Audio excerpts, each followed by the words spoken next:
इस वक्त की एक और बड़ी खबर आपको बता दें, अरविंद केजरीवाल से जुड़ी बड़ी खबर मिल रही है। अरविंद केजरीवाल पर सुनवाई पूरी हो चुकी है। सुप्रीम कोर्ट मंगलवार को सुनवाई करेगा। अंतरिम जमानत पर सुनवाई पूरी हो गई है। तो ये बड़ी खबर आपको बता दें, अंतरिम जमानत पर सुप्रीम कोर्ट सुनवाई कर रहा था और ये बताया जा रहा है कि अंतरिम जमानत पर विचार कर सकते हैं। सुप्रीम कोर्ट की तरफ से कहा गया चुनाव के कारण जमानत पर तो सुप्रीम कोर्ट मंगलवार को सुनवाई करेगा। अंतरिम जमानत पर विचार कर सकते हैं, यह सुप्रीम कोर्ट ने कहा है। चुनाव के कारण जमानत पर विचार। तो ये बड़ी खबर आपको बता दें, अरविंद केजरीवाल से जुड़ी ये बड़ी खबर इस वक्त मिल रही है। तो सुप्रीम कोर्ट में आज की सुनवाई पूरी हो गई है। सुप्रीम कोर्ट मंगलवार को अब सुनवाई करेगा। मंगलवार को सुप्रीम कोर्ट केजरीवाल को चुनाव के मद्देनजर अंतरिम जमानत दिए जाने पर सुनवाई की जाएगी और उसी दिन कोर्ट की तरफ से यह तय होगा कि बेल दी जाए या फिर नहीं। सुनवाई के दौरान कोर्ट ने कहा है कि प्रावधान के मुताबिक अब तक जांच एजेंसी ने आरोपी केजरीवाल की संपत्ति अटैच आखिर क्यों नहीं की है। सुप्रीम कोर्ट ने दोनों पक्षों को अंतरिम जमानत पर बहस के लिए मंगलवार को तैयार होकर आने को कहा है।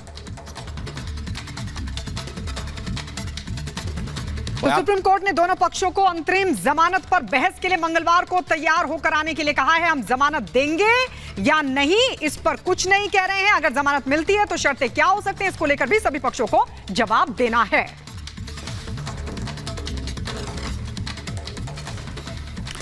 उधर बात कांग्रेस के बड़बोले नेताओं की। बताएं कि बड़बोले बयानवीर नेताओं की फहरिस्त में एक और नेता का नाम जुड़ गया है और इस चुनाव के रिजल्ट से पहले का इसे डर कहें या फिर कुछ और कि कांग्रेस के नेता लगातार महिलाओं का अपने बयानों के जरिए अपमान कर रहे हैं। देखिए इस रिपोर्ट में।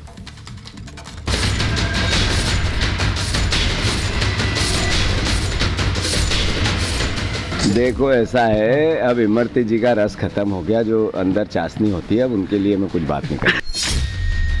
हमने भी शानी थी जी, हमने भी देखनी थी कैसी है वो हसीन परी। ये क्या आइटम है? ये मानसिकता दिखाती है कांग्रेस प्रदेश के अध्यक्ष की।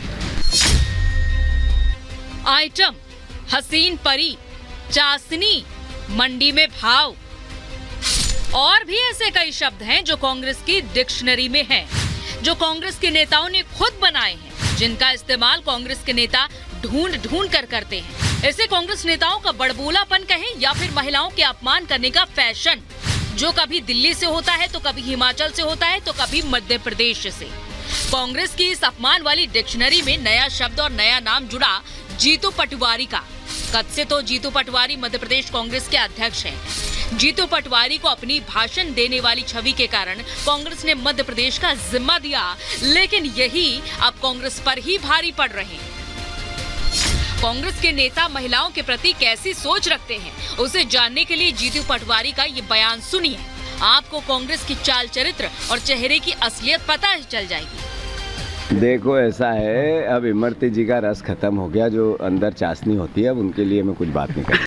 बयान दिया, विवाद बढ़ा तो सफाई देने लगे, लेकिन जनाब सफाई देते देते बहुत देर कर दी। कहते हैं मुंह से निकली बात और धनुष से निकला तीर वापस नहीं आता। इमरती देवी जी का जहाँ तक सवाल है, बड़ी बहन है मेरी, और चूंकि बड़ी बहन माँ जैसी होती है, उसके अलावा इंटेंशन कुछ नहीं था। फिर भी अगर किसी प्रकार की कोई ऐसी भावना ठेस पहुंची हो किसी की भी, तो मैं खेद व्यक्त करता हूं, माफी चाहता हूं। इतना घटिया बयान कांग्रेस के प्रदेश अध्यक्ष के द्वारा ये मानसिकता दिखाती है कांग्रेस प्रदेश के अध्यक्ष की महिलाओं के प्रति, कांग्रेस पार्टी की महिलाओं के प्रति, और जो निम्न स्थिति तक गिर चुकी है कांग्रेस, इसका जवाब कांग्रेस को सारे प्रदेश की महिलाएं आने वाले दिनों में देंगी। ये कोई पहला मौका नहीं है जब इमरती देवी को लेकर कांग्रेस नेताओं के बोल फूटे हों। इसे संयोग ही कहेंगे कि जिन पर बयान दिया वो इमरती देवी ही थी, जिन्होंने बयान दिया वो कांग्रेस नेता ही थे, और ये भी संयोग ही है कि मध्य प्रदेश के अध्यक्ष ही थे। वो थे कमलनाथ, जिन्होंने मध्य प्रदेश में अपनी सरकार जाने पर इमरती देवी को लेकर टिप्पणी की थी। उसका नाम लो, आप तो उसको मेरे से ज्यादा पहचानते हैं। आपको तो मुझे पहले ही सावधान कर देना चाहिए था। ये क्या आइटम है, ये क्या आइटम है। हिमाचल की वादियों में भी महिलाओं के अपमान की हवा चल रही है। मंडी में बेटा तो बेटा, मां भी पीछे नहीं है। निशाना बीजेपी की प्रत्याशी कंगना रनौत हैं। अपनी अपमान वाली डिक्शनरी में कांग्रेस उम्मीदवार विक्रमादित्य सिंह की मां और हिमाचल कांग्रेस अध्यक्ष प्रतिभा सिंह ने हसीन परी शब्द जोड़ दिया। अब लोग भी जब उसमें फेसबुक में देखते हैं या उसमें व्हाट्सएप पे देखते हैं तो लोगों को होता हमने भी शानी थी जी, हमने भी देखनी थी कैसी है वो हसीन परी, तो उसको देखने के लिए भी लोग जा रहे हैं। यहाँ एक और अपमान हो रहा है, लेकिन लड़की हूँ लड़ सकती हूँ का नारा देने वाली प्रियंका गांधी चुप हैं। कांग्रेस नेता लगातार महिलाओं पर अपने तरकशों से अभद्र तीर छोड़ रहे हैं, लेकिन ना तो प्रियंका सामने आ रही है ना ही कोई दूसरी महिला नेता, जिससे सवाल उठता है कि क्या कांग्रेस का यही चरित्र और चेहरा है। Bureau report, Republic Bharat. और बात करें हिमाचल प्रदेश में मंडी लोकसभा सीट की, जहां के लिए प्रचार लगातार जोरों पर है। कंगना रनौत और विक्रमादित्य सिंह अपने अपने अंदाज में प्रचार कर रहे हैं। शब्दों की मर्यादा इस दौरान तार तार हो रही है। पहले बेटे ने कंगना पर छीटाकशी की तो मां प्रतिभा सिंह भी पीछे नहीं रही। प्रतिभा सिंह के दिए बयान पर कंगना ने भी पलटवार किया है और अब मंडी की जो लड़ाई है वो एक कदम और आगे बढ़ गई है। इस रिपोर्ट के जरिए आइए आपको दिखाते हैं किस तरीके से दोनों के बीच जारी है सियासी जुबानी जंग।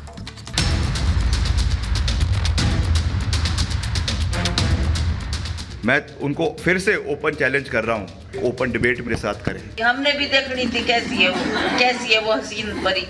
मैं कोई चीज नहीं हूँ। कांग्रेस के काले कर्मों के चिट्ठे में ज्यादा खोलना नहीं चाहती, क्योंकि मुझे लग रहा है कि वो ऐसे भी हार रहे हैं।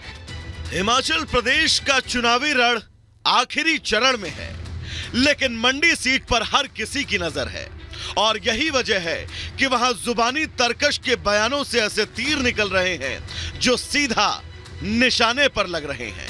कांग्रेस चुन चुन कर कंगना पर तीखे प्रहार कर रही है तो कंगना भी जुबानी जंग में कहीं से कमतर नजर नहीं आ रही। जब से बीजेपी ने कंगना रनौत को मंडी से टिकट देकर चुनावी मैदान में उतारा है, तब से कांग्रेस प्रत्याशी विक्रमादित्य सिंह बौखलाए हैं। वो कभी अभिनेत्री को अशुद्ध तो कभी बाहरी बता रहे हैं। ऐसे में विक्रमादित्य की मां और हिमाचल कांग्रेस अध्यक्ष प्रतिभा सिंह ने जब कंगना को हुस्न की परी कहा तो उन्होंने अपने तेवर तल्ख करते हुए कुछ इस अंदाज में पलटवार किया। अब लोग भी जब उसमें फेसबुक में देखते हैं या उसमें व्हाट्सएप पे देखते हैं तो लोगों को होता हमने भी शानी थी जी, हमने भी देखनी थी कैसी है वो हसीन परी, तो उसको देखने के लिए भी लोग जा रहे हैं। प्रतिभा जी, जिनको मैं अपनी माता स्वरूप समझती हूँ, उन्होंने भी कल एक जगह कहा कि ये जो भीड़ कंगना को देखने के लिए उमड़ती है वो वोट नहीं देगी। मैं कोई चीज नहीं हूँ, मैं एक लड़की हूँ। मैं भी ऐसे हार्ड मांस से बनी हूँ जैसे कि आप बहनें बनी हैं। मैं भी हिमाचल की इन गलियों में ऐसे ही खेलती हूँ जैसे अब खेलती थी, जैसे हमारी ये बेटियां खेलती हैं। मेरे भाई कोई चीज या कोई हुस्न परी देखने नहीं आते हैं, वो अपनी हिमाचल की बेटी को देखने आते हैं। एक बेटी को इस तरह की भाषा कहना कि एक चीज मुंबई से आई है और उसको देखने के लिए लोग आते हैं, ये बहुत ही दुखजनक है और बहुत ही चिंताजनक है। मां को जवाब देने के साथ साथ कंगना रनौत ने कांग्रेस प्रत्याशी विक्रमादित्य सिंह पर अब तक का सबसे बड़ा जुबानी हमला बोला। मंडी जिले के करसोग में एक जनसभा में बिना नाम लिए विक्रमादित्य सिंह पर निजी हमला किया। कंगना ने कहा शहजादे अपनी पत्नी का सम्मान नहीं कर पाए, पत्नी ने प्रताड़ित करने के आरोप तक लगाए। कांग्रेस के काले कर्मों के चिट्ठे में ज्यादा खोलना नहीं चाहती, क्योंकि मुझे लग रहा है कि वो ऐसे भी हार रहे हैं। ज्यादा उनको तवज्जो देना नहीं चाहिए, लेकिन एक बात से मुझे बहुत दुख पहुंचा है, क्योंकि जो शहजादे हैं उनका तो मैंने देखा है कि उन्होंने अपनी पत्नी के साथ भी कोई अच्छा सुलूक नहीं किया, तो शायद महिलाओं का सम्मान करना उन्हें नहीं आता है। उनकी पत्नी कहती है कि उनको हर तरीके से प्रताड़ित किया जाता था। मैं उनको फिर से ओपन चैलेंज कर रहा हूँ, हालांकि मुझे पता है कि वो एक्सेप्ट नहीं करेगी क्योंकि उनको अंडरस्टैंडिंग नहीं है, बट आई स्टिल रिक्वेस्ट हर कि वो यहाँ पर आकर शेरी मंच के ऊपर एक ओपन डिबेट मेरे साथ करें। वैसे तो पहाड़ों में इन दिनों मौसम सर्द है, लेकिन चुनावी माहौल ने हिमाचल का सियासी पारा चढ़ा दिया है, जिसकी तपिश सबसे ज्यादा मंडी में नजर आ रही है। हार के डर से बौखलाई कांग्रेस कंगना पर निशाना साध रही है, तो कंगना भी जवाब के साथ मैदान में डटी हुई है। Bureau report, Republic Bharat.